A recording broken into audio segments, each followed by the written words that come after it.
Vamos então retomando o nosso estudo do livro A Gênese. Nós estamos no capítulo 1, Fundamentos da Revelação Espírita, a partir do item número 45, que é aquela introdução que Kardec faz, explicando exatamente o que é a doutrina espírita, qual é a sua autoridade, e continuando então o nosso raciocínio, nós paramos aqui num trecho em que Kardec falava sobre a questão da razão, a questão da emoção, a respeito da busca por uma religião. Normalmente a aflição é o maior estímulo que a esmagadora maioria das pessoas tem para buscar uma religião. Nós comentamos até ontem sobre isso, que são poucas as pessoas que se aproximam de uma religião. Quando eu falo aproximar de uma religião, não é o indivíduo simplesmente se fazer presente numa instituição, porque isso pode acontecer por obrigação familiar, por uma condução desde a infância. Eu falo da pessoa realmente se aproximar daquilo que a religião oferece. Normalmente acontece quando ela busca uma solução para suas aflições.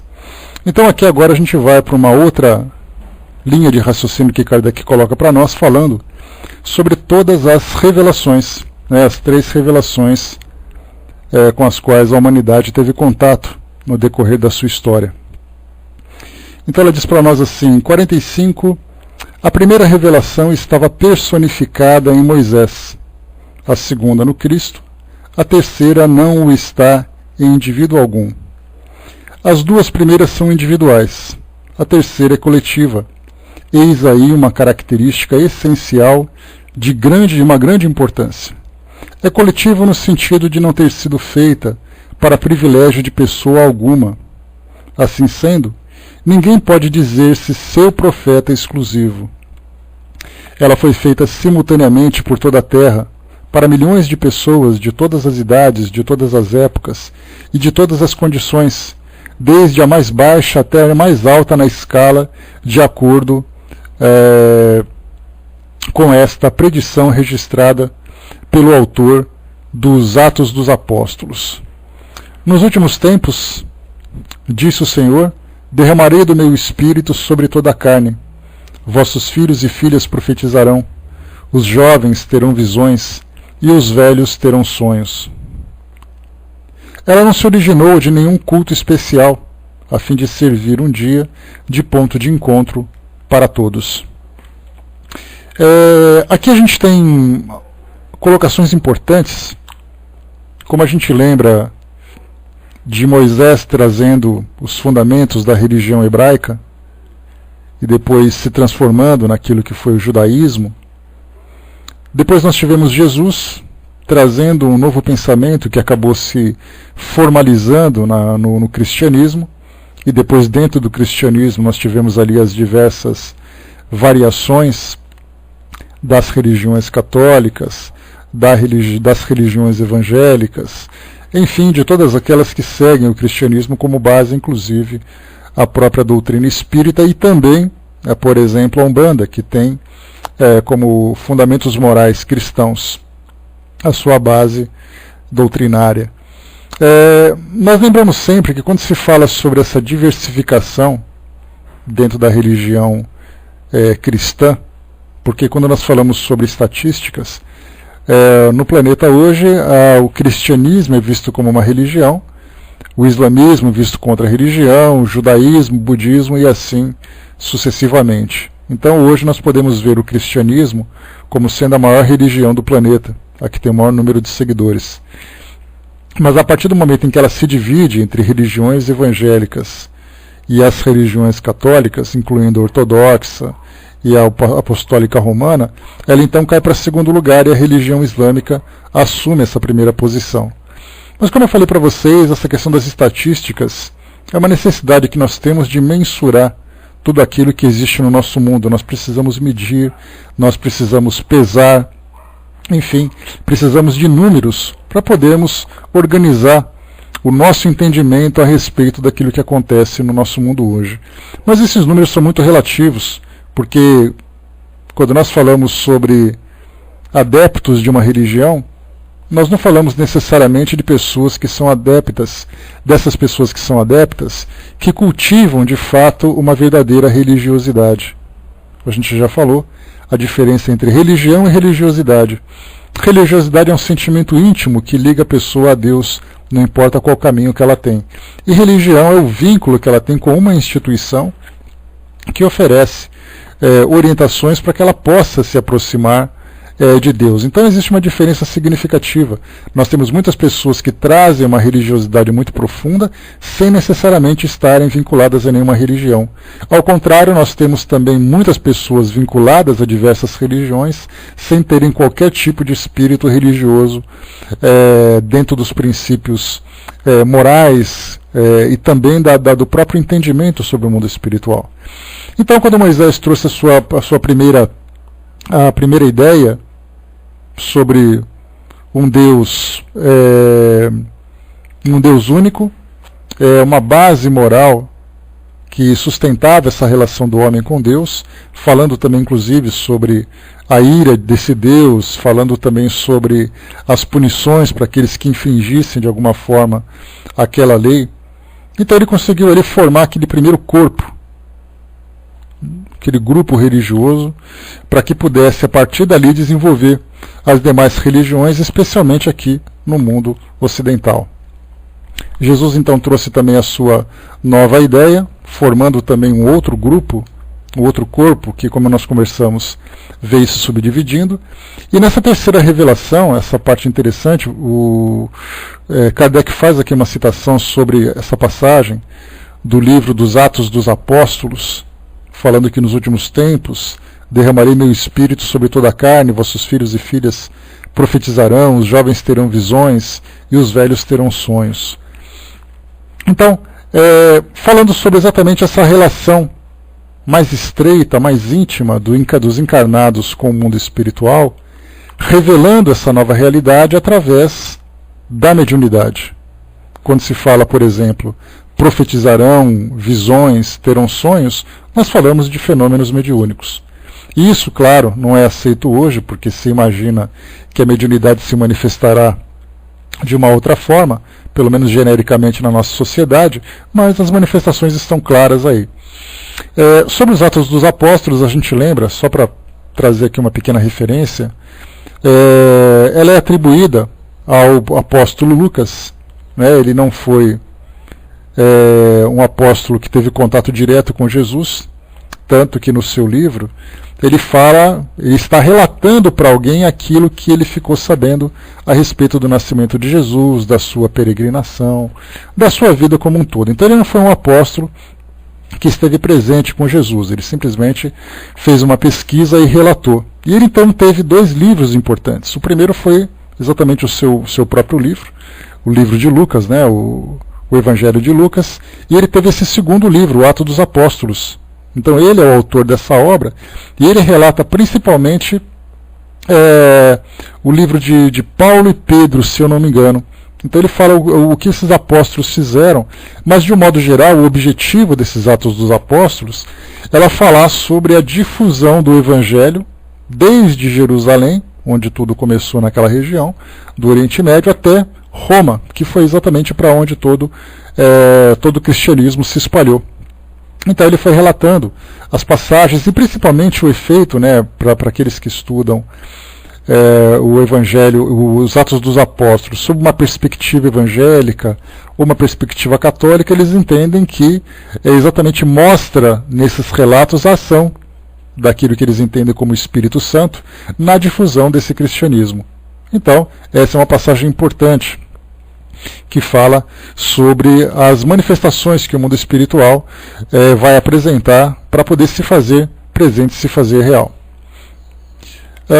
E aqui depois Kardec tem uma referência, né? Ela não se originou de nenhum culto especial a fim de servir um dia de ponto de encontro para todos. Aqui Kardec traz uma notícia de rodapé. Ele diz assim: O nosso papel pessoal no grande movimento de ideias que se prepara pelo Espiritismo é que já começa a se realizar. É o de um observador atento que estuda os fatos para descobrir as suas causas e deduzir as suas consequências. Confrontamos todos os fatos que nos foi possível reunir. Comparamos e comentamos as instruções dadas pelos Espíritos em todos os pontos do globo e depois coordenamos o conjunto metodicamente. Em suma, estudamos e levamos ao público o fruto de nossas pesquisas, sem atribuir aos nossos trabalhos outro valor que o de uma obra filosófica deduzida da observação e da experiência, sem jamais nos colocarmos como chefe de doutrina, nem querermos impor as nossas ideias a pessoa alguma.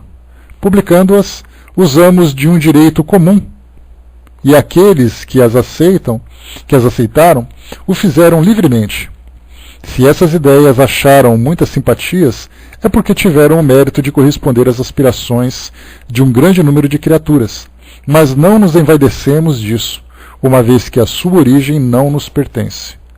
O nosso maior mérito é a perseverança e a dedicação à causa que abraçamos.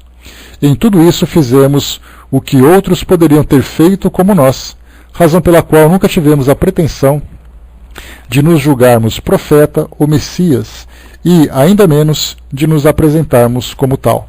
Então aqui Kardec ele tira de sua responsabilidade toda a construção desse conteúdo. O trabalho que ele fez foi exatamente de pesquisa, de investigação e de organização. É por isso que é sempre importante nós ressaltarmos, quando nós falamos da doutrina espírita, nós não falamos de kardecismo, porque é a forma como hoje popularmente se conhece a doutrina espírita, e até mesmo dentro do espiritismo, principalmente entre pessoas que não participam de grupos de estudos ou não tiveram essa orientação. Eles entendem então que o espiritismo, tendo ali várias vertentes, como por exemplo o espiritismo da Umbanda, o espiritismo popularmente conhecido como Mesa Branca, que é exatamente aquilo que se entende hoje como kardecismo. Então a gente lembra que toda vez que nós tivermos ali um ismo no final, significa que é uma nova filosofia, uma nova doutrina. Então nós tivemos o cristianismo, o islamismo, o judaísmo, e quando se fala em kardecismo, significa uma nova religião baseada em Kardec, já que cristianismo é baseado nos ensinamentos do Cristo. Só que o que Kardec chama sempre a atenção é exatamente que tudo aquilo que veio dito, que vem como conteúdo dos livros, de toda a doutrina, não foi ele que escreveu. Ele não veio trazer, por toda a sua sabedoria, revelações do mundo espiritual, ele não veio trazer ali traçados filosóficos sobre questões humanas. Na verdade, o que ele fez foi receber as orientações e apresentar algumas de suas dissertações, isso não tenhamos dúvida. Basta a gente ver, por exemplo, o próprio Evangelho, o Evangelho segundo o Espiritismo, onde nós temos ali um conteúdo significativo daquilo que Kardec elaborou, como também o próprio livro A Gênese. E não diferentemente também daquilo que o próprio livro dos médiuns também trouxe. Mas tudo isso veio como desdobramento daquilo que inicialmente chegou por parte dos Espíritos. O livro dos Espíritos, elaborado com conteúdo apresentado pelos próprios Espíritos, os demais livros desenvolvendo essas instruções, e Kardec naturalmente apresentando o resultado de suas pesquisas.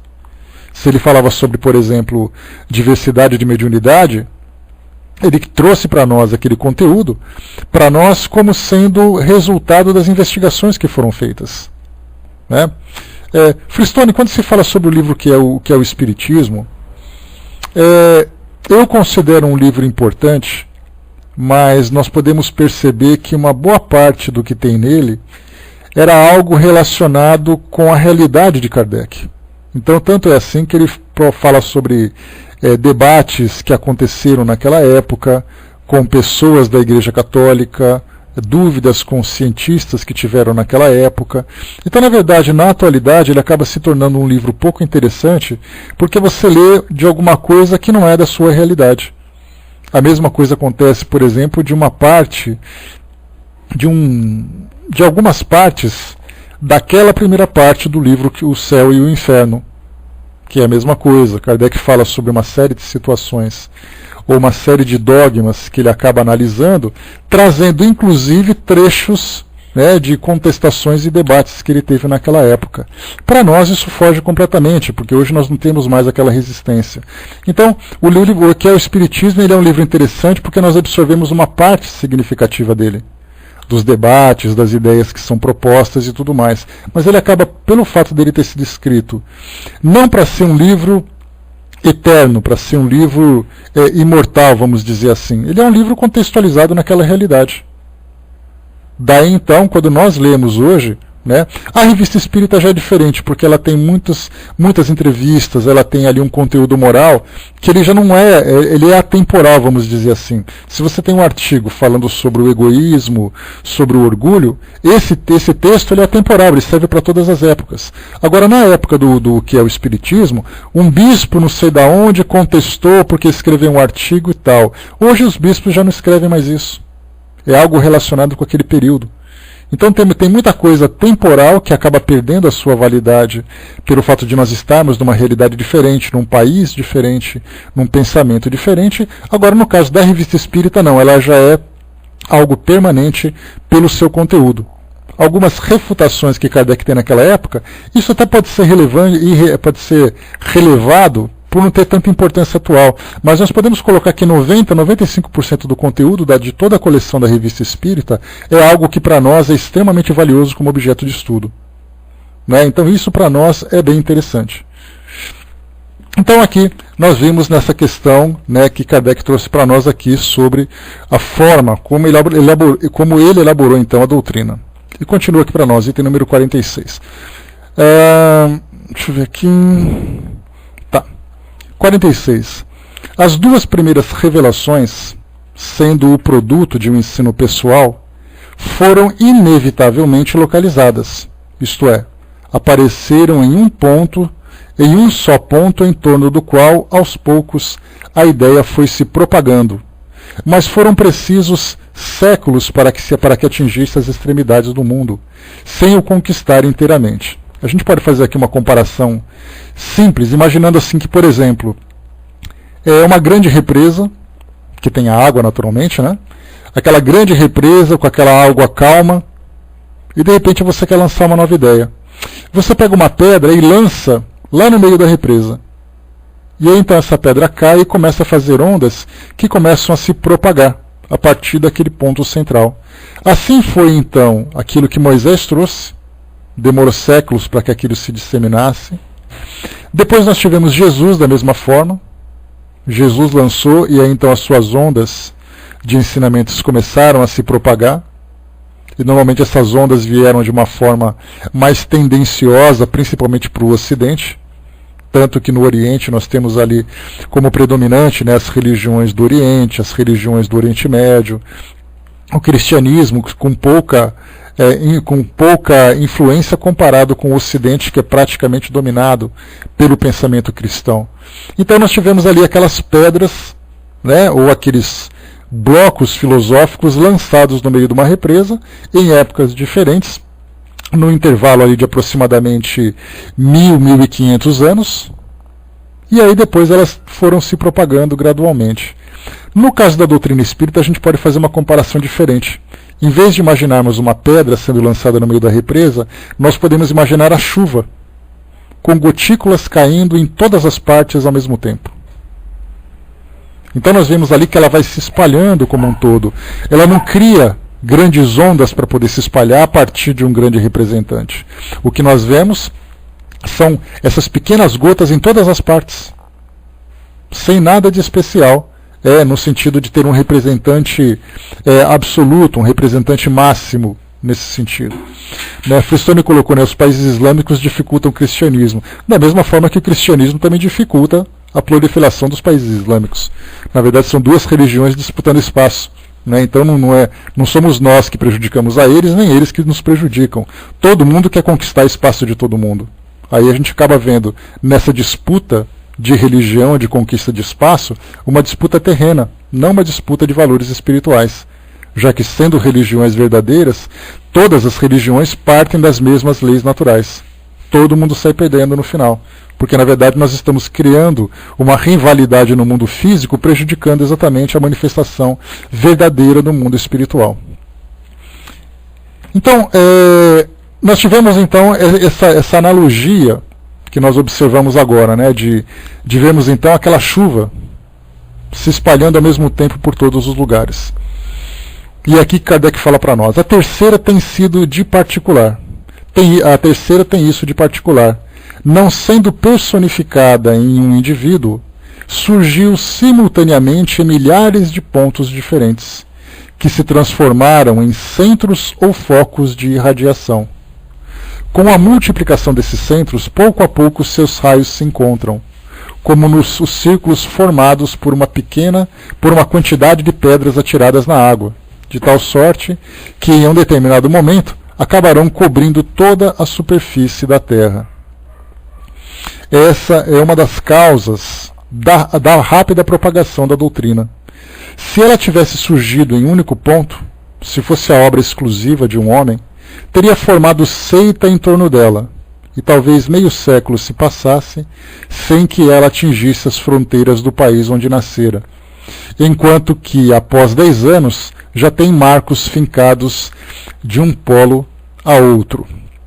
Aqui, antes da gente entrar, né, antes de dar continuidade nessa ideia, tem um material muito interessante que foi publicado já há alguns anos aqui na internet. Deixa eu ver aqui o nome do autor.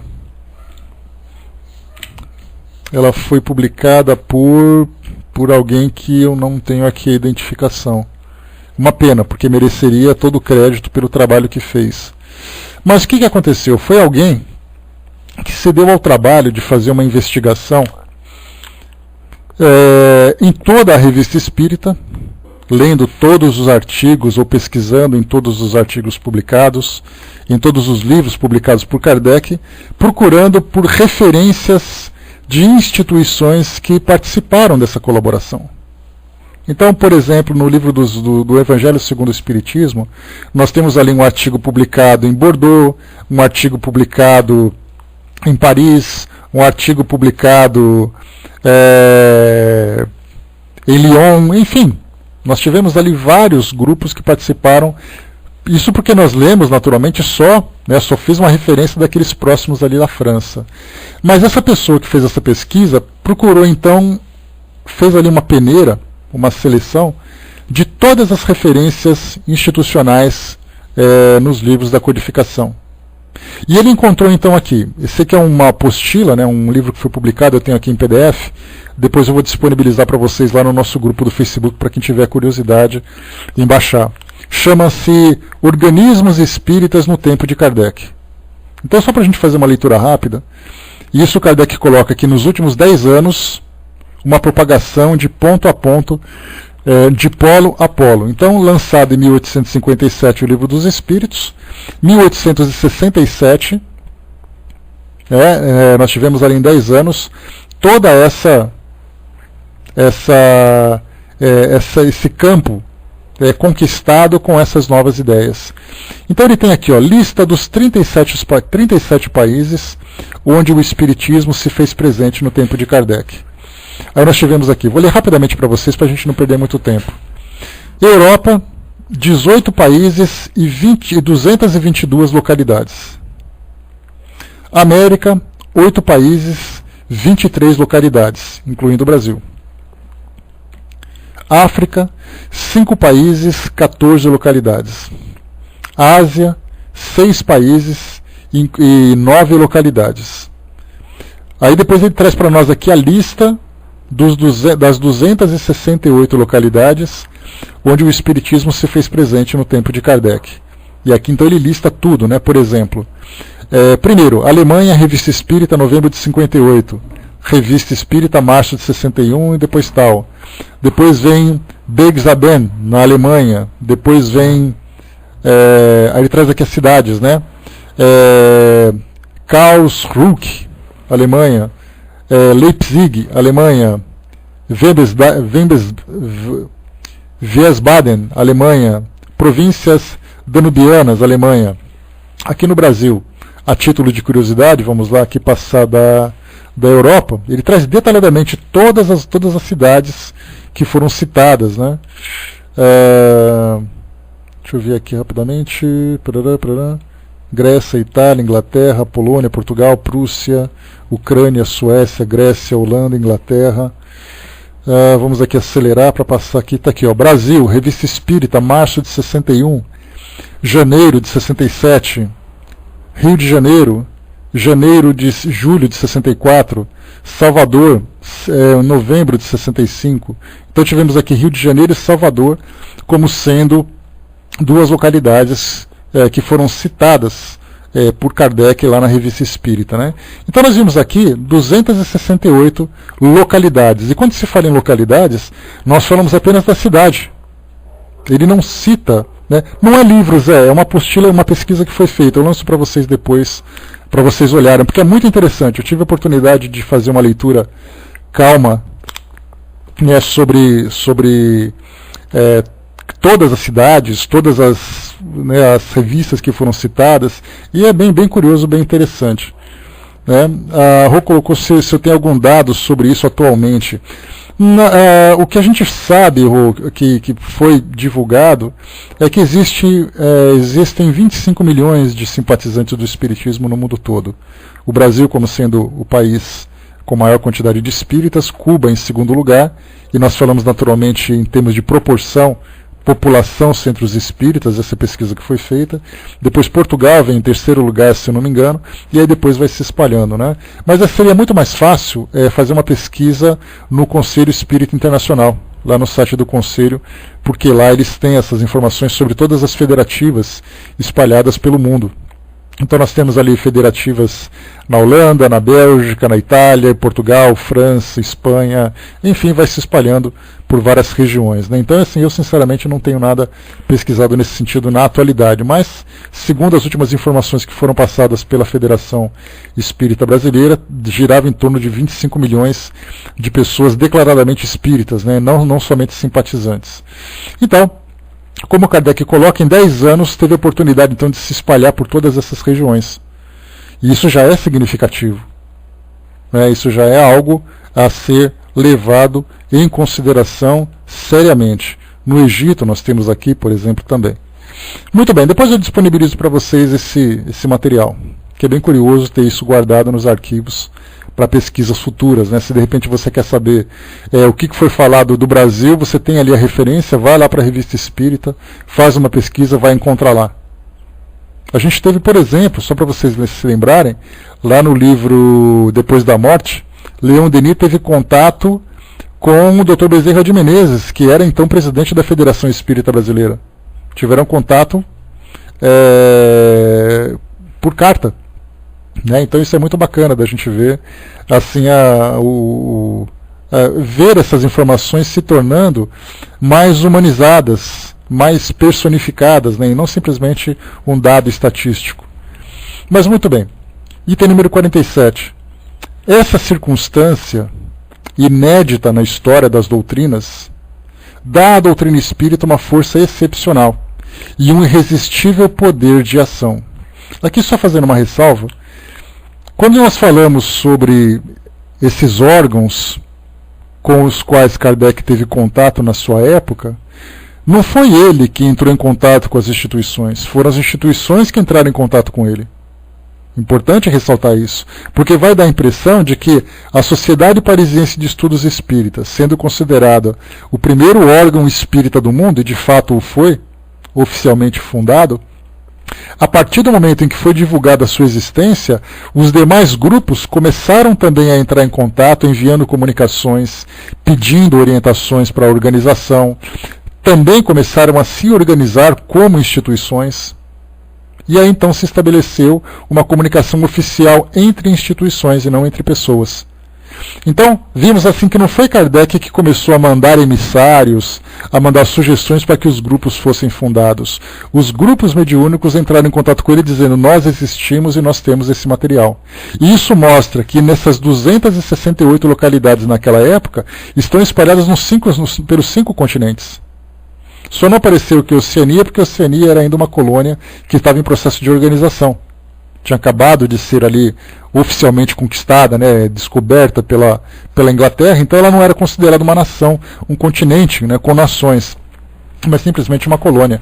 Mas mesmo o Brasil, naquele caso, o Brasil já era liberto, a gente lembra de já era um império, né, já tinha tido a independência de Portugal. Então eles começaram, nós podemos ver ao contrário, né, imaginar assim um pequeno gráfico do cristianismo, por exemplo. Jesus, lá naquela região do Oriente Médio, com setas saindo daquele ponto, se espalhando pelo mundo todo. A doutrina espírita foi diferente. Setas do mundo todo apontando para Paris. Então, na verdade, veio de fora para centralizar em Paris. Daí mostra que os espíritos começaram a se manifestar em todas as partes do mundo ao mesmo tempo. Tanto que em 10 anos nós tivemos esses contatos espalhados por todas essas regiões. Isso mostra que não teve uma liderança. Se Kardec, por acaso, não tivesse feito isso, Kardec não tivesse centralizado essa organização da doutrina espírita, vamos dizer assim, certamente outros indivíduos teriam tido essa mesma curiosidade. Claro, alguém que tivesse vindo com essa missão, tivesse essa capacidade de estruturar uma doutrina com essa seriedade, com essa solidez, porque do contrário seria simplesmente uma doutrina, como Kardec colocou, que passaria uma década inteira restrita naquela meia dúzia de pessoas, tendo uma característica de seita, e não de uma doutrina filosófica dessa proporção. Né? Então, vemos as diferenças como elas são. E continua, de fato, se a reprimirem em um ponto, em um determinado país, será materialmente impossível que a reprimam em todos os pontos e em todos os países. Para um lugar onde ela seja obstruída, haverá 1000 outros em que ela florescerá. Mais ainda, se a atingirem em um indivíduo, não poderão atingi-la nos espíritos, que são a sua fonte. Ora, como os espíritos então estão em toda parte, e como sempre existirão, se por uma hipótese impossível conseguissem sufocá-la em toda a Terra, ela reapareceria algum tempo depois, porque está estabelecida sobre um fato que está na natureza, e porque não se podem suprimir as leis da natureza. É disso que devem se convencer aqueles que sonham com o aniquilamento do espiritismo. Kardec faz aqui uma referência sobre essas colocações na Revista Espírita de fevereiro de 65, Perpetuidade do Espiritismo. Ele traz exatamente essa argumentação. 48. Entretanto, esses centros disseminados poderiam permanecer ainda muito tempo isolados uns dos outros, visto que alguns se encontram confinados em países distantes. Isso considerando o Brasil, que era um país distante, né? Porque hoje a gente imagina, a visão que nós temos do Brasil hoje como um país espírita é completamente diferente do Brasil do século XIX. Hoje você encontra centro espírita em qualquer lugar que você vá. Raras são as cidades que não têm o centro espírita, claro, algumas enfrentando algumas resistências, mas raras são as cidades onde você não tenha pelo menos um grupo espírita. Naquela época, um país oficialmente católico, a Constituição brasileira dizia que o Brasil era católico, portanto não tinha espaço para nenhum tipo de prática. E aquelas que existiam o faziam de uma forma quase clandestina. E aí então o Brasil daquela época era um Brasil que uma sociedade que reprimia a manifestação do espiritismo. Então quando Kardec coloca um país exótico, um país distante, grupos isolados, ele está se fazendo uma referência, por exemplo, como o Brasil. Então ele coloca para nós assim, esses centros disseminados poderiam permanecer ainda muito tempo isolados uns dos outros, visto que alguns se encontram confinados em países distantes. Era preciso entre eles um traço de união que os colocasse em comunhão de ideias com seus irmãos de crença, informando-os do que se fazia em outros locais. Esse traço de união, que teria faltado ao espiritismo na antiguidade, encontra-se nas publicações que vão a toda parte, e que condensam, de uma forma única, concisa e metódica, o ensino dado em todos os lugares, de muitas maneiras, em diversas línguas. É o papel, por exemplo, da Revista Espírita e das obras que Kardec escreveu. Quantos brasileiros, principalmente filhos de fazendeiros, né, que era assim, o grupo que mais se destacava aqui no Brasil, ia estudar, por exemplo, direito, ia estudar medicina, ia fazer viagens para a Europa e voltavam com esses livros, naturalmente em francês, voltavam com esses livros para o Brasil. Depois nós começamos a observar que as pessoas começaram a se interessar de fato pela prática da doutrina espírita, não apenas dentro do seu aspecto mediúnico, mas também do entendimento filosófico que ele propunha, e aí começaram as traduções. E em 1865, lá em Salvador, nós tivemos então, 8 anos após o lançamento do Livro dos Espíritos, a fundação de um centro espírita. E isso começou por quê? Através dessa comunicação. Muitas pessoas compravam a revista espírita, amarravam com um cordão, botavam numa caixa, colocavam no navio e o navio ia embora para outros lugares. E as pessoas então acompanhavam aquilo que acontecia. Não era somente na Europa onde as pessoas iam de carroça, de trem, de cavalo, iam também de navio para outros continentes. E aí começou então a falar a mesma linguagem.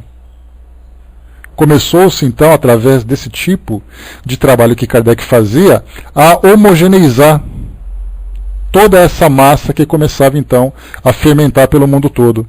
Ele passava sobre, nós vimos, né, estudando lá no livro dos médiuns e também no livro Obras Póstumas, sobre as póstumas naturalmente depois as pessoas tiveram contato, não foi na época de Kardec, nós sabemos disso, mas no livro dos médiuns, por exemplo, lá no final nós temos de que forma que se organiza oficialmente um centro espírita. Temos ali um estatuto de uma instituição, de que forma que ele deve funcionar, como deve ser a sua estrutura física. Esse modelo foi se espalhando então pelo mundo todo e começamos a fundar os centros espíritas. E é claro, como a gente já falou sobre isso, esses centros começaram não apenas a se formarem baseado nessa orientação inicial de Kardec, mas eles começaram também a sofrer a influência cultural do local, como foi o caso do Brasil, onde os centros espíritas, que inicialmente eram centros filosóficos, depois de perderem essa orientação direta que recebiam, começaram a ser formado meio que a moda da casa. Ou seja, aqui no Brasil começaram a fundar centros espíritas meio que concorrendo com as igrejas. Daí então nós tivemos o aspecto religioso aqui no Brasil, esse aspecto ecumênico, tendo muito mais destaque do que um centro filosófico, como foi o caso dos centros espíritas formados na França. Então a diferença de um país iluminista, de um país que acabava de sair de uma influência colonial, eminentemente católico. Então seria impossível manter essa cultura. As pessoas estudavam de uma forma diferente, tinham uma visão de vida diferente, influências religiosas diferentes. Não seria possível manter. A mesma coisa, o próprio Kardec, se ele viesse para o Brasil para fundar um centro espírita aqui, ele faria adaptações para poder fazer com que o centro se ajustasse à nossa cultura. Então, mais uma vez, a gente já sempre cita sobre isso, lá no Livro dos Espíritos, Kardec pergunta se um dia o nosso planeta vai deixar de ter fronteiras, se as pessoas vão falar a mesma língua. Os espíritos disseram que isso é impossível, que essa diversidade cultural é uma questão regional. Não dá para você obrigar uma pessoa a ter um comportamento, sendo que no local onde ela vive as coisas são completamente diferentes. A questão de tradições, de alimentação, de forma de viver, de estrutura familiar. Impossível isso. Agora nós sabemos que apesar dessa diversidade, todas elas vão então se juntar dentro desses mesmos princípios irradiados por essa lei natural. Então, tanto que no mundo espiritual é assim. Nós temos as manifestações dos espíritos nas mais diversas religiões, cada um trazendo as suas características. Por exemplo, nós temos o espírito Ramatiz, com tradições orientais, o espírito Miramês, com tradições orientais, Bezerra de Menezes, com cultura brasileira. Nós temos, por exemplo, vamos colocar filósofos gregos com tradições gregas. Espíritos, por exemplo, que se manifestam na própria Umbanda, que vieram da época dos escravos, da época dos índios, vieram da África. E esses espíritos, quando se manifestam, aqueles da própria formação da doutrina espírita também, como no caso a gente conhece lá no livro O Evangelho segundo o Espiritismo, que eram espíritos católicos. Olha só a diversidade.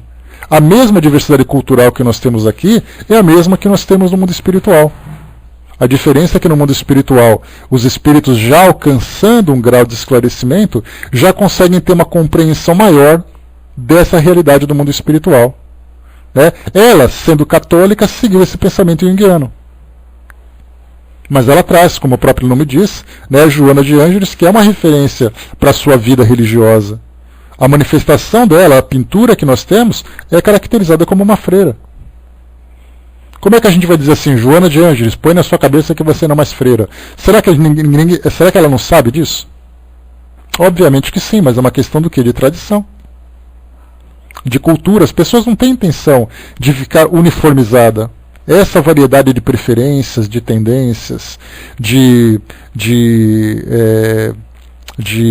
educação que cada espírito recebeu, ele mantém aquilo que ele acha mais saudável, que ele acha mais importante. Agora, essa cultura, para os espíritos mais esclarecidos, não vai interferir nessa sabedoria universal que eles estão desenvolvendo.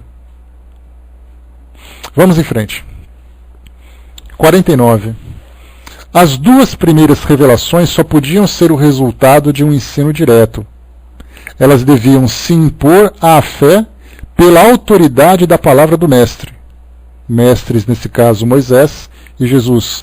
Porquanto os homens ainda não estavam bastante adiantados para contribuírem na sua elaboração.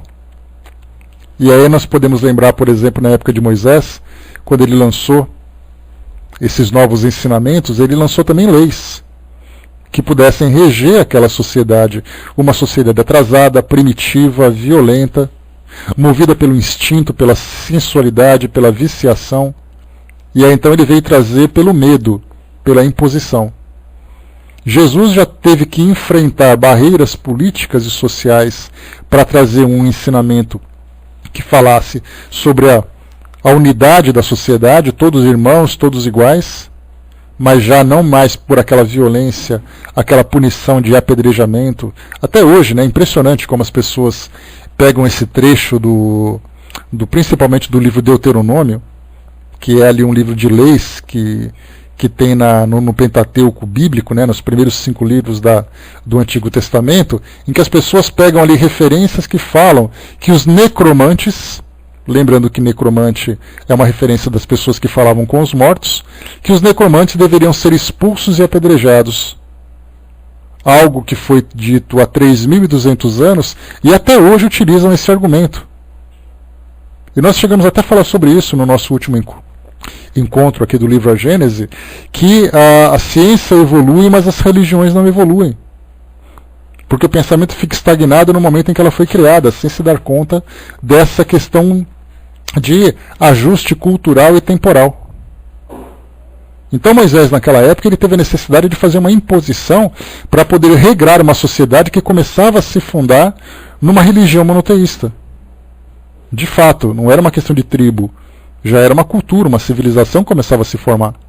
Jesus depois fez a mesma coisa, também teve que ter uma referência, alguém que assumisse, que falasse, eu sou o responsável por trazer essa nova ideia para vocês. E aqui continua. Observamos, porém, uma diferença bem sensível entre as duas revelações, em relação ao progresso dos costumes e das ideias, ainda que feitas ao mesmo povo e no mesmo meio, com um intervalo de aproximadamente 18 séculos. Eu falo 1.200 anos para vocês, Kardec mais generoso passa para 1.800 anos, de diferença de um tempo para o outro. Isso porque a época de Moisés, a gente lembra, existe ainda uma dúvida histórica com relação à documentação, com relação a material que possa de fato comprovar. Então existe ali uma diferença, uma tolerância entre 1.200 anos até 2.000 anos antes de Jesus, para poderem localizar exatamente quando aconteceu. No caso do Êxodo, por exemplo, aquela imigração dos hebreus que eram escravos no Egito, atravessaram o Mar Vermelho, foram para a Terra Prometida, esses fatos são considerados fatos históricos, não fatos religiosos. Não é uma questão de mito, mitologia. São fatos que a história hoje aceita essa migração pelos elementos que foram coletados arqueologicamente e historicamente. Só que a precisão das datas ainda não se pode determinar quando exatamente isso aconteceu. Então existe essa tolerância de 1200, né, de 12 séculos a 20 séculos antes de Jesus. A doutrina de Moisés é absoluta, despótica, não admite discussão e se impõe ao povo pela força. Então a gente imagina a brutalidade naquela época. A de Jesus é essencialmente conselheira, é aceita livremente e só se impõe pela persuasão. Foi contestada mesmo durante a vida do seu fundador, que não se negava a discutir com seus adversários. Então Moisés falava, é assim e pronto. Para isso, dá para a gente imaginar a brutalidade que era aplicada naquela época para que essa ideia fosse disseminada. Era uma questão de autoridade. E não era uma autoridade moral, uma autoridade física, política, administrativa. Ou você aceita ou você é expulso. Ou você aceita ou você é apedrejado. Ou você aceita ou você é executado. Na época de Jesus vamos conversar sobre o assunto. 50. A terceira revelação, vinda em uma época de emancipação e maturidade intelectual, falamos aqui nesse caso da Revolução Francesa, do Iluminismo, em que a inteligência desenvolvida não pode se conformar com um papel passivo, em que o homem não aceita nada às cegas, mas quer ver aonde o conduzem, quer saber o porquê e como de cada coisa, tinha que ser ao mesmo tempo o resultado de um ensino e o fruto do trabalho da pesquisa e da livre verificação. Os espíritos só ensinam exatamente o que é preciso para ajudar a compreender a verdade, mas se abstêm de revelar o que o homem pode descobrir por si mesmo, deixando-lhe o cuidado de discutir, verificar e submeter o todo ao cadinho da razão, deixando mesmo muitas vezes que adquira a experiência à própria custa. Eles lhe dão o princípio e os materiais, para que tire proveito deles e os ponha em ação. Aqui uma recomendação, uma lição de casa para vocês. Deem uma chegadinha lá no YouTube, quando vocês tiverem um tempinho, e coloquem Iluminismo. E assistam essas videoaulas que os professores de História apresentam, né, com gráficos, com imagens, com citações da época. Vocês tendo essa noção, porque é importante a gente, para nós que estudamos esse aspecto histórico do Espiritismo, é importante que nós entendamos o contexto social, político e intelectual daquela época. Por que o Espiritismo apareceu na França? Por que o Espiritismo apareceu naquela época? Por que Kardec era ousado nas suas investigações e não tinha medo das contestações? Exatamente pela visão que se desenvolveu naquele período. Então procurem Iluminismo para vocês terem uma noção melhor, né, do que era exatamente aquela realidade. O Hermes colocou para nós ali, né, que só abrir o Mar Vermelho é complicado. Na verdade, né, Hermes, esses fatos que são apresentados para nós sobre esses milagres, né, eles não serão revelados, não serão esclarecidos tão cedo, se é que serão esclarecidos. Né, tudo isso é tido como milagre. A gente, como eu falei para vocês, aquilo que se aceita como milagre, como um dogma, é algo que não pode ser contestado. Então é algo que simplesmente não se discute. Ele foi, atravessou, bateu o cajado, aí aparece no cinema, e dá para ajudar um pouco mais isso, né? Que mostra com aquela cara hollywoodiana como as coisas aconteceram. Todo mundo fica impressionado, todo mundo fica extasiado e aceita isso sem pensar. Porque se você diminuir o efeito desse milagre, você naturalmente vai diminuir também o efeito de Deus. E isso as pessoas não admitem. Então ninguém discute, simplesmente se aceita, né? O Zé colocou, né, no livro Levítico, fala-se muito, né, de puro, impuro, etc. Também é a mesma coisa. Né, ler também os 5 livros do Pentateuco é muito importante para a instrução. Então, mais uma vez também, quem tiver oportunidade, faça essa leitura. Porque mostra ali como era a regra daquela sociedade, para a gente fazer uma diferença clara entre aquilo que é a nossa realidade e aquilo que era a realidade do passado. Que normalmente as pessoas também não pensam nisso. Elas só pegam aquilo que é conveniente, né? Então, por exemplo, nessa citação que eu falei para vocês, da perseguição aos necromantes, aos médiuns de modo geral, é muito citado, né, que Moisés proibiu tal coisa. Muito bem. Só que Moisés também disse para apedrejar o filho, para decapitar uma pessoa, para mutilar outra pessoa. Isso ninguém pensa. Só pega aquilo que é conveniente, né? Então, no versículo tal está dizendo que os necromantes devem ser apedrejados. Mas do outro lado, se por acaso a mulher trair o marido, ela vai ser apedrejada. Isso não conta, só conta o outro lado. Então eles pegam, na verdade, leis, trechos de leis que são convenientes para justificar seu ponto de vista. Agora, como nós, que temos essa característica do estudo, então mais uma vez para vocês, lição de casa também. Peguem um dia, não é uma coisa muito comprida, não, e nem muito cansativa, é curiosa, muitas vezes até divertida. Deem uma lida desde o início do livro A Gênese, lá do primeiro capítulo, onde Deus formou o universo, aquela coisa toda, até chegar no 5º livro, que falei dos Juízes, se eu não me engano, que é o 5º livro.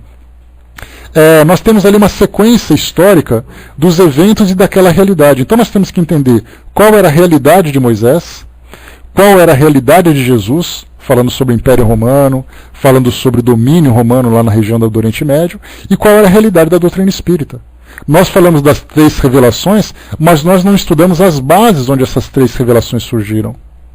Então isso é importante para nós. Lá em cima a Ana colocou, né, mas você não acha que no Antigo Testamento há fundamentos inalteráveis pelo tempo? Fundamentos inalteráveis? O que a gente lembra sempre, Ana, é que tudo aquilo que pode ser atemporal é algo que principalmente trata-se de questões morais. Quando nós falamos de questões dogmáticas, como eu falei para vocês, para entendermos exatamente o porquê das coisas serem de tal jeito naquela época, é importante nós conhecermos aquela realidade. Então até hoje, em termos de legislação, em termos de cultura, em termos de sociedade, tudo isso vai sendo mudado com o tempo porque as próprias pessoas vão se transformando. Agora em questões morais, por exemplo, naquela época, quando Moisés trouxe, não matarás. Quer dizer, é uma questão moral. Esse não matarás é algo que vem até hoje. Quando nós falamos que você não deve violar a propriedade do outro, também é algo moral, que também é algo que se mantém. Então, daquela época do Antigo Testamento que a gente pega dos 10 mandamentos, ali, algumas daquelas leis, algumas delas, porque ali nós temos, por exemplo, a gente já chegou até a ler sobre isso, né? Na Bíblia Católica fala que você deve guardar o domingo. Na Bíblia Evangélica fala que você deve guardar os sábados. Então, quer dizer, guardar sábado, guardar domingo é uma questão de prática religiosa. Isso já não é atemporal. Então, o que é moral pode se manter temporal desde que essa moralidade esteja afinizada com essas leis naturais. Agora, nos demais, em termos de cultura, de tradições, tudo isso vem sendo mudado. Tá? Isso é naturalmente mudado com o passar do tempo. Né? A diferença entre estudo sério, investigativo, leitura simples, às vezes leviana, e tendenciosa. Né? Muitas vezes não é nem leviana, porque a leviandade mostra para nós a má fé da pessoa. Agora, quando você fala uma leitura tendenciosa, você tende para aquilo que você aceita, você tende para aquilo que você conhece. Então é importante a gente fazer uma leitura com toda a neutralidade. Ler com uma mentalidade histórica, ler com uma mentalidade neutra, com uma mentalidade imparcial, para você poder entender o que acontece ali. Porque, do contrário, para nós, principalmente, que somos... Aliás, essa é uma falha que a doutrina espírita tem. Normalmente a gente faz a leitura dessas obras sempre com aquele tom de ironia. De ler assim, olha só que coisa ridícula que eles pensavam naquela época. Não, a gente tem que pensar com seriedade que aquilo era uma realidade para aquela época. Pode ser ridículo hoje. Mas se a gente lê com essa tendência à ironia, com essa tendência à rejeição, nós não vamos conseguir absorver a essência daquilo que está sendo transmitido. Então, se nós vamos estudar, temos que estudar com total imparcialidade, ou com a máxima imparcialidade possível. Para que a gente possa entender, para dizer assim, olha, agora eu sei o que eles viveram naquela época e eu sei por que eles pensavam assim. E não de cara começar a fazer uma leitura já vendo os erros do que eles faziam. Olha como era errado o que eles pensavam. Não era errado, era certo. Era certo para eles. Para nós hoje é diferente, como daqui a um século, quando começarem a ler o começo do século XXI, olha só como aquele povo do século XXI pensava. Se a gente vai com essa tendência, que é natural, porque todos nós, né, Quer uma ideia? Por exemplo, eu torço pro Corinthians. Eu falo para vocês assim, ó, entrem no site do Timão e vê que legal a história do Corinthians. Todo mundo já vai começar a ler com o nariz torto. Por quê? Porque tem antipatia pelo time. Alguns, pelo menos, né? Ou então eu falo para vocês assim, vamos mudar de time, vamos passar para religião. Entrem naquele site muçulmano e leiam só o que eles falam sobre Deus. Alguns nem entram, né, Tuti? E leiam o que eles falam sobre Deus. A gente vai entrar já com o nariz torto. Então nós temos essa tendência, a gente tem que controlar isso. De perceber que como estudante nós temos que ser o mais neutros possíveis. Ou possível. Para poder facilitar o aprendizado. Do contrário, preconceito, Brás. Porque do contrário, a gente vai perder a essência daquilo que é importante. Nós tivemos uma Bienal no Rio de Janeiro, há coisa de 2 anos. Acho que foi 2 anos, né, Miriam, que vocês estavam lá? Foi de 2 anos mais ou menos o tempo. A Vaninha teve, do lado do Espiritismo.net, que estava ali junto com a Rádio Rio de Janeiro, estava fazendo ali a divulgação dos livros doutrinários, do trabalho do Espiritismo.net, do trabalho da Rádio Rio de Janeiro, e do lado tinha ali um stand muçulmano que divulgava o islamismo. Aí a Vaninha criou amizade com o pessoal ali e começou então a pegar um monte de livretos e me trouxe. Então eu tenho aqui o Corão, eu tenho a visão da mulher no islamismo, a visão disso do islamismo, o livro de orações do islamismo e tal. E eu comecei a ver, dei uma folheada nos deles, uns livros muito bonitos, por sinal, né, muito bem produzidos, né, que é uma tradição da cultura muçulmana, valorizar a arte principalmente. Então quando eu abri aquele livro, eu já pensei assim, respirei fundo e falei assim, eu vou ler para poder entender o que eles pensam, e não para criticar o que eles pensam. E eu comecei a ver, imaginando naquela época de Maomé, naquela época das tribos da Península Arábica, naquela época em que havia guerra, em que havia fome, em que havia ali um politeísmo desvairado, onde tribos matavam tribos por causa de religião. E você começa a ler, você vê todo o sentido. Você vê a clareza para entender exatamente o que passa na cabeça dessas pessoas. Então tudo aquilo que nós formos ler, se você vai ler um livro evangélico, leia entendendo o que eles pensam, não para criticar o que eles pensam. Se você vai ler o Antigo Testamento, leia para entender o que eles pensavam, não para criticar o que eles pensavam. Se nós tivermos essa tendência, nós sempre vamos achar que a nossa verdade é uma verdade absoluta. E que o outro não tem verdade nenhuma. E a verdade está espalhada com todos. Se nós entendermos, nós vamos conseguir então encontrar esses fragmentos de verdade em todas as culturas, em todas as tradições. É a melhor forma que nós temos que estudar uma religião ou uma filosofia, que aliás é uma grande recomendação que os espíritos trazem para nós. Que nós devemos estudar outras tradições para entendermos exatamente o que significa ser um ser humano e viver num mundo como o nosso. Mas é uma questão de treinamento, viu, Andréia? Não é uma questão de você chegar de uma hora para outra e você começar a ler e achar isso que isso é natural. Nós temos que treinar o nosso senso crítico e treinar também contermos o nosso senso crítico. É uma questão de prática, de estudo. Do contrário, a gente sempre vai ler tendenciosamente. Agora, ler de uma forma leviana, como foi colocado pela Ana lá em cima, essa leviandade já é uma questão de má fé, isso a gente nem discute. Né? Marcelo colocou, né, desde que seja Jesus, né, que siga Jesus e seus preceitos, o resto torna-se ínfimo. Né? Tanto Jesus como todos os sábios também. A gente lembra que, por exemplo, a religião budista vê Buda como sendo um grande mestre. E por acaso o ensinamento de Buda está em absoluta afinidade com o ensinamento de Jesus. Se eu for ler um texto budista e pensar assim, mas por que eles não aceitam Jesus? Eu já comecei a ver pelo meu preconceito. Nós temos que, por isso conhecer tudo isso. É fundamental. Por isso que eu não assisto, Hermes. Porque eu sei que as práticas, como não são, eu não concordo com essas práticas, então se eu assistir alguma coisa desse sentido na televisão, eu já vou assistir com esse preconceito de fazer julgamento, principalmente pelos circos que são montados, né? Aquelas interpretações, aquele circo todo e coisa e tal, isso foge da essência da religião. Eu quero conhecer o cristianismo, não quero conhecer aquela igreja ou aquele indivíduo em especial. Né? Eu tenho um livro aqui, depois eu vou trazer para vocês. É uma coleção chamada A Bíblia Interpretada Versículo por Versículo. Né? Então, assim, não é esse o nome exatamente, né? Deixa eu pegar aqui o nome exato para vocês terem noção do que eu estou falando. Deixa eu só procurar aqui, só um instantinho. É o livro chamado... Cadê você?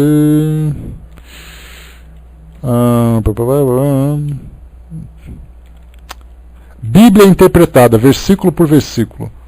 Ela foi escrita por foi claro, de um estudioso, né, da Bíblia dos Estados Unidos. O autor é R.N. Chaplin, que é um doutor em textos bíblicos. Olha só, hein? E ele então ele faz aqui para nós o estudo versículo por versículo, não são ideias, ele não pega um capítulo inteiro, versículo tal, aí pega ali e faz um monte de comentários. E foi interessante porque eu li, por exemplo, a formação do mundo segundo a Gênese, na visão dele, e ele fala claramente que é uma questão de uma visão mitológica daquela cultura. E daí então, quando você entende a visão mitológica, você sai ao pé da letra, você pode aceitar a ciência com naturalidade. Por que você vai contestar a ciência se você sabe que aquele trecho inicial da Bíblia é simplesmente uma mitologia? Então é muito interessante, embora seja de um doutor em conhecimento bíblico por uma visão evangélica, tem muito bom senso nas suas colocações. Quando a gente for estudar algum texto mais interessante, eu vou trazer para vocês essa interpretação. Eu vou separar, vou pesquisar e eu trago, porque é um livro muito grande. Deixa eu ver aqui a quantidade. São 1, 2, 3, 4, 5, 6, 7, 8, 9, 10, 11, 12 livros. São 12 volumes, interpretando a Bíblia de ponta a ponta. Então é bem interessante a gente ver essa outra visão também. Né? Esse filme é ótimo, Luiz. Luiz colocou aqui, né? Fé demais, não cheira bem.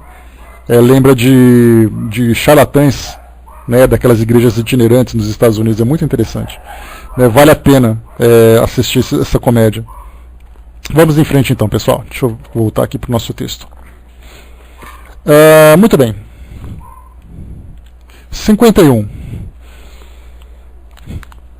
Sendo os elementos da revelação espírita ministrados simultaneamente em muitos pontos, a homens de todas as condições sociais e de diversos níveis de instrução, é evidente que as observações não poderiam ser feitas em toda parte com o mesmo resultado. Que as consequências a tirar delas, a dedução das leis que regem essa ordem de fenômenos, em resumo, a conclusão que deveria determinar as ideias, teria de sair do conjunto e da correlação dos fatos. Ora, cada centro isolado, circunscrito a um círculo restrito, vendo frequentemente apenas uma espécie particular de fatos, algumas vezes aparentemente contraditórios, tendo ligação geralmente com uma mesma categoria de espíritos, e além do mais, embaraçado pelas influências locais e partidarismos, acha-se na impossibilidade material de abranger o conjunto, e por isso mesmo impossibilitado de combinar as observações isoladas em um princípio comum. Exatamente aquilo que eu falei para vocês agora há pouco aqui do Brasil. Que na época que a doutrina espírita chegou aqui no Brasil, começaram a fazer reuniões mediúnicas tendo contato com determinado tipo de espíritos. Quais são os espíritos que prevalecem aqui no Brasil ou que prevaleciam naquela época? Eram espíritos que viveram a colonização, espíritos que viveram nas fazendas, espíritos que eram escravos.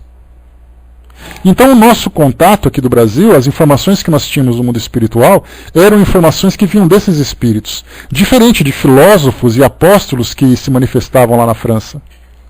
E Kardec coloca para nós, olha só, vou ler de novo mais um trechinho.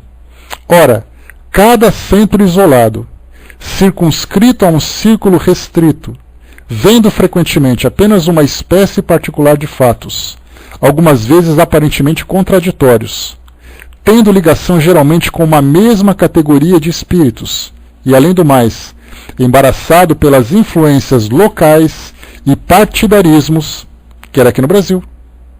Era um Brasil imperial, era um Brasil escravagista, era um Brasil católico, oficialmente católico. O Brasil deixou de ser católico na Constituição de 1891, a primeira Constituição republicana, após a proclamação em 1888.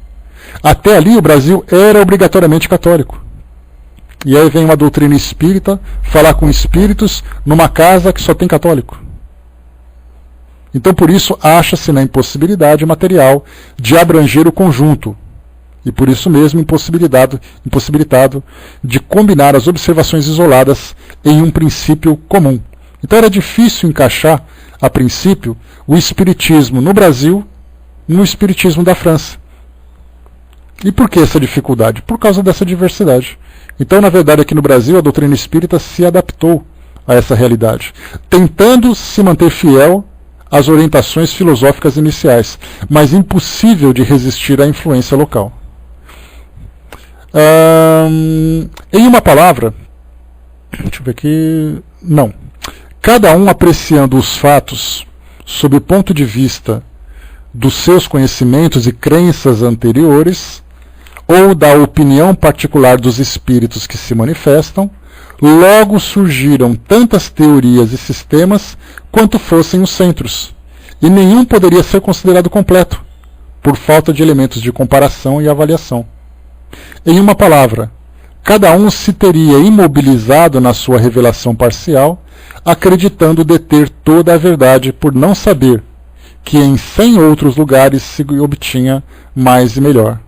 Isso aqui Kardec está falando, ele está comentando o seguinte, que esses grupos que apareciam do seu próprio jeito. A partir do momento em que começou a se estabelecer essa comunicação entre as instituições, principalmente centralizadas lá na sociedade parisiense, os grupos começaram a compreender que além daquilo que eles viam, havia muito mais. Então eram fenômenos diferentes, eram grupos diferentes, eram médiums diferentes, eram espíritos diferentes, aí eles começaram a crescer. Ou seja, a comunicação fez com que todos os grupos tivessem conhecimento sobre todos, principalmente na revista espírita. Olhem a importância da revista espírita para a difusão do espiritismo. Era assim, eu acredito, fiquem me imaginando naquela época, todo mês, né, era edição mensal, né? Então a gente lembra que eles ficavam sedentos, desesperados, esperando chegar esse novo volume, para entender exatamente o que estava acontecendo no mundo espírita durante aquele período que eles não tinham informação nenhuma. Então foram 12 anos de publicação da revista espírita. Nesses 12 anos, Kardec procurava orientar todos os grupos. Olha só o trabalho de maestro que ele fazia, um trabalho essencial, um trabalho importantíssimo para nós. E continua aqui. Em uma palavra, cada um se teria imobilizado da sua revelação parcial, acreditando deter toda a verdade por não saber que em 100 outros lugares se obtinha mais e melhor. Então, depois que eles começaram a receber essa comunicação, eles pensaram, vamos perguntar a mesma coisa, vamos fazer do mesmo jeito. E perceberam então que poderiam ir muito mais além do que se imaginava. Bom, aqui nós paramos então, deixa eu ver aqui onde nós... Aqui nós paramos no item número... Espera que eu acabei me perdendo aqui no meu texto.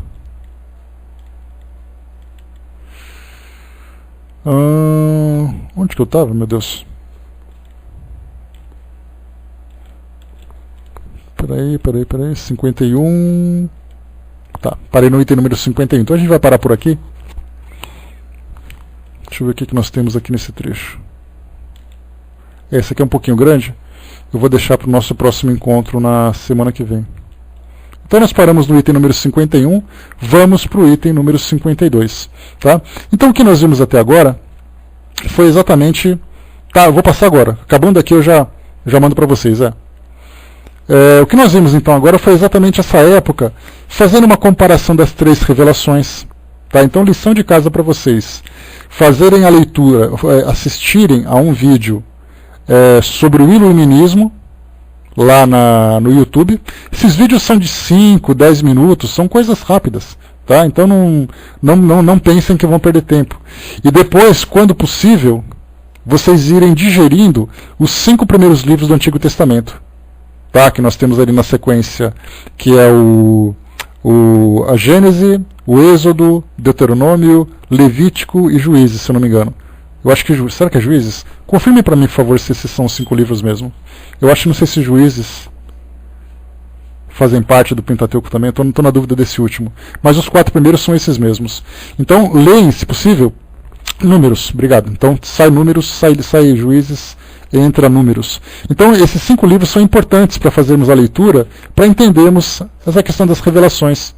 Se nós estamos estudando as 3 revelações, nós temos que compreender o que aconteceu naquela época das 3 revelações.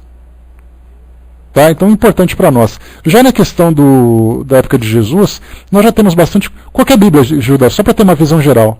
Tá? Não precisa se preocupar muito com esses detalhes que para nós não tem tanta importância. Tá? Porque as importâncias são, nesse caso, no Novo Testamento nós temos algumas diferenças. Tá? No Antigo Testamento a gente até tem, mas são livros. Por exemplo, na religião católica, a Bíblia me parece que tem 7 livros a mais. Na evangélica, naturalmente, 7 a menos. Né? Então, porque um acha que é apócrifo, outro acha que vale, outro acha que não vale. Mas para nós o que interessa são esses 5 livros apenas, nesse momento para nós, para entendermos a história dessas revelações. A Ana colocou aqui que tipo de dano o Espiritismo pode ter sofrido aqui no Brasil. Não foi dano não, Ana. A gente pode colocar que o Brasil ele tem uma influência, teve uma influência religiosa muito forte. Né? E por isso a questão filosófica acabou se perdendo um pouco. Então nós podemos dizer assim que se por acaso no Brasil a doutrina espírita perdeu um pouco dessa questão filosófica, ganhou muito em termos de questão espiritual. Então, se Kardec tinha a preocupação de fazer a doutrina espírita principalmente filosófica, aqui no Brasil nós fizemos ela principalmente nesse aspecto espiritual. Então, na verdade, foi assim, a gente se desequilibrou um pouco para esse lado espiritual. Mas através dos estudos a gente vai resgatando aquilo que foi. Né? O lado científico, o Brasil teve uma perda grande nesse sentido, porque pelo fato de nós termos uma cultura limitada, pelo fato de nós termos aqui essa questão religiosa muito presente, acaba tirando um pouquinho da investigação. Hoje está retomando um pouquinho, né? Nós temos ali alguns grupos que fazem essas pesquisas, mas diferentemente, por exemplo, na época de Kardec, onde nós tínhamos homens que eram ganhadores de prêmio Nobel, que estudavam fenômenos espíritas. Hoje nós temos pequenos grupos que fazem isso. Então nós tivemos assim, uma perda nesse aspecto filosófico que pode ser facilmente resgatado através dos estudos nas instituições. Tivemos uma perda científica, que é necessário nós criarmos uma cultura investigativa aqui no Brasil, mas ganhamos muito nessa questão espiritual. O fortalecimento da fé das pessoas através da religiosidade. Isso o Espiritismo ganhou. Então, na verdade, foi assim aquela mesma massa. Pensa-se naquelas massinhas que a gente tinha. É o mesmo bolo, não perdeu nada. Só que ele ficou com uma amassado de um jeito diferente. Mas o conteúdo continuou sendo o mesmo. Eu acredito dessa forma. Né? Também temos essas correntes também, essas diferenças, mas isso é natural, que naturalmente com o tempo a gente vai dissipando tudo isso. Né? Marcelo colocou, acho que houve um dano moral, pois existem pessoas que não põem em prática. Na verdade, não é um dano moral, né? Essa questão da moralidade é uma questão mundial. Como eu falei para vocês, mais de 90% do planeta é adepta de uma religião. Desses 90%, quantos de fato são religiosos? Porque existem frequentadores de religião e pessoas religiosas. Então, na verdade, não é doutrina espírita, isso aí é uma questão do homem, que não consegue compreender ainda a realidade espiritual que o envolve. Ele vive a religião na esperança de que sua vida se torne melhor, mas ele vive uma vida materialista porque é a realidade que ele compreende. Né? Então não teve perda nesse sentido não. Beleza? Muito bem, fechando por aqui então, pessoal, o nosso estudo de hoje. Espero que o nosso bate-papo tenha sido proveitoso. Né? No ensino, o Luiz perguntou que tipo de filosofia. A filosofia, Luiz, ela é simplesmente a arte de pensar. Tá? Então a filosofia ela pode ser aplicada em qualquer tipo de área do nosso conhecimento. Ela pode ser aplicada, por exemplo, na área política, na área econômica, na área educacional, na área religiosa. Então a filosofia, quando ela é praticada, onde quer que nós estejamos, nós sempre vamos questionar, vamos argumentar, vamos estudar. Então o Espiritismo precisa disso. Esse bate-papo que a gente está tendo hoje aqui, de ficar discutindo, de ficar analisando, de ficar buscando elementos históricos, tudo isso aí. É esse aspecto que nós precisamos desenvolver. A doutrina espírita ela não deve ser aceita. Ela deve ser conhecida e compreendida e assimilada. Porque se ela for aceita, eu vou dizer para vocês assim, olha, vocês têm que acreditar nisso. Aí vocês aceitam como um dogma. Se for uma filosofia, você vai, mas por que eu tenho que aceitar isso? Me apresenta seus argumentos. A gente vai conversar, até você vai dizer assim, olha, agora eu entendi e eu também aceito tudo ou aceito em parte, porque o direito de discordar é um direito do livre-arbítrio, do livre pensamento. Agora, para você discordar, você vai ter que ter argumento para mostrar que discorda mesmo. Não é você discordar por antipatia ou por preconceito. E isso é coisa, para nós da doutrina espírita, isso é coisa do passado. Você dizer que não gosta porque é feio, porque não gosta porque tem cor diferente, isso aí já era. Como Kardec coloca, se você mostrar, através dos seus argumentos, que o seu pensamento é mais concreto que o meu, eu aceito o seu pensamento. Mas para isso você vai ter que ter um muito bom argumento para poder superar aquilo que eu já conheci. Isso é filosofia. Tá? E a gente lembra sempre, a filosofia ela envolve tudo. Por isso que nós temos que conhecer, como os espíritos colocam para nós,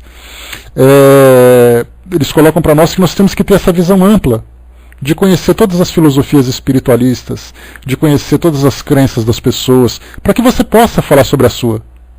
Falar sobre a sua sem conhecer a do outro mostra que você está sendo completamente tendencioso. Quer dizer, é o seu mundo, é o seu universo e nada mais. Pelo contrário. Né? Vamos lá, pessoal. Engano bem, né? Eu fiz curso de teatro, fraterna. É o tom de voz que impressiona, mas o conteúdo é fraco. Pode ter certeza. Vamos lá, pessoal. Fechando por aqui então o nosso estudo de hoje. Né? Lembrando da lição de casa, não esqueçam. Tá? Fazer lição de casa que é importante para a gente poder fundamentar esse estudo que a gente está fazendo. Lembrando que amanhã o nosso